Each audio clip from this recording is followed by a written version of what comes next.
for Pacifica Radio, I'm Christina Onnested. The Trump administration has deported some 250 migrants accused of being Venezuelan gang members and criminals to El Salvador, despite a judge's ruling blocking their removal temporarily, raising concerns of a constitutional crisis. The administration has not provided proof the individuals are gang members or were convicted of any crimes. It cited an 18th century Civil War-era law, the Alien Enemies Act, which has only been invoked 3 times, the last time to intern Japanese Americans during World War II, which the U.S. has apologized for. Sunday, President Donald Trump defended the deportations aboard Air Force One. These are criminals, many criminals, murderers, drug dealers at the highest level, drug lords, people from mental institutions. That's an invasion. They invaded our country. So this isn't, in that sense, this is war. Axios is reporting White House officials say the deportees were already in the air over international waters when District Judge James E. Boasberg handed down the ruling. Therefore, it didn't apply. Another official told the outlet it was too late to change course and there was no defying court orders. El Salvador's president wrote on social media, "Oopsie, too late," which was shared by U.S. Secretary of State Marco Rubio, who negotiated the deal.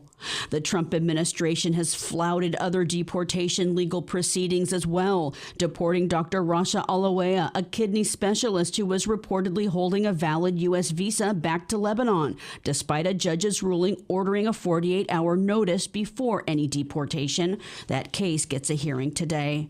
The Trump administration launched airstrikes targeting Yemen's Houthi rebels, killing at least 53 people, including children, and wounding others this weekend in Yemen. That's in response to the Houthis resuming attacks on shipping cargo in the Red Sea connected to Israel in response to Israel's continuing blockade of aid into the Gaza Strip. The Houthis today launched new drone strikes on a U.S. naval vessel. Officials say they were shot down. Hamas Saturday said it will only release an American Israeli and the bodies of 4 other hostages if Israel implements their ceasefire agreement, which Israel has backtracked from and is now seeking to change. Hamas also said Israel would need to lift its blockade of humanitarian aid and withdraw from a strategic corridor along Gaza's border with Egypt. Israel has said it won't withdraw there, citing the need to combat weapons smuggling. Meanwhile, airstrikes from Israel Saturday killed 9 people in Gaza, including a local journalist. The Israeli military said it targeted militants. A senior Hamas official says long-delayed talks over the ceasefire second phase would need to begin the day of the hostage release and last no longer than 50 days. In the Gaza Strip, Palestinians are facing hunger from lack of food and water due to the blockade.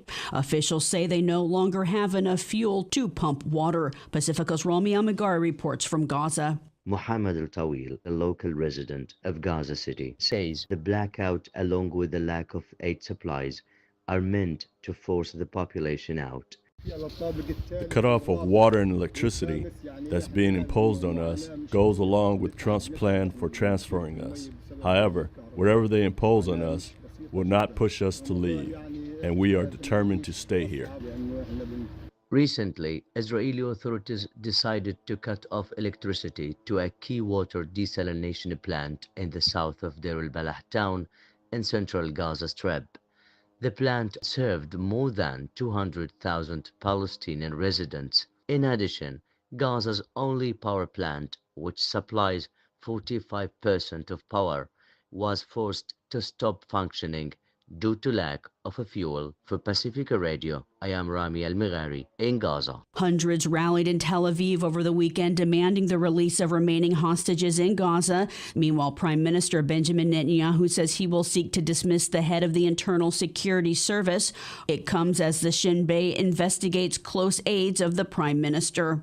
Congo's government says it will participate in peace talks in Angola with the Rwanda-backed M23 rebel group. Negotiations are set to begin tomorrow. ago. Billionaire leader of Doge, Elon Musk, is venturing into state politics, investing at least $3 million in Wisconsin's Supreme Court election in support of a conservative justice. Early voting starts Tuesday. Catherine Carley reports. The race for a Wisconsin Supreme Court seat is on track to become one of the most expensive judicial races in history. Billionaire Elon Musk is pouring money into TV ads for the conservative candidate. Musk's Tesla company sued the state for blocking new dealerships there, a case which could end up before the court. Ben Wickler leads the state Democratic Party. So it's now clear that the attack on American democracy and the functioning of government isn't limited to the federal level. Elon Musk wants it all. I'm Catherine Carley for Pacifica Network and Public News Service. Severe weather storms, including tornadoes, winds, and wildfires in the Midwest, killed at least 39 people and destroyed hundreds of homes and businesses. It's now moving east. Warnings of winds from Florida to New Jersey, heavy rain across New York and New England. I'm Christina Onnested reporting for Pacifica Radio.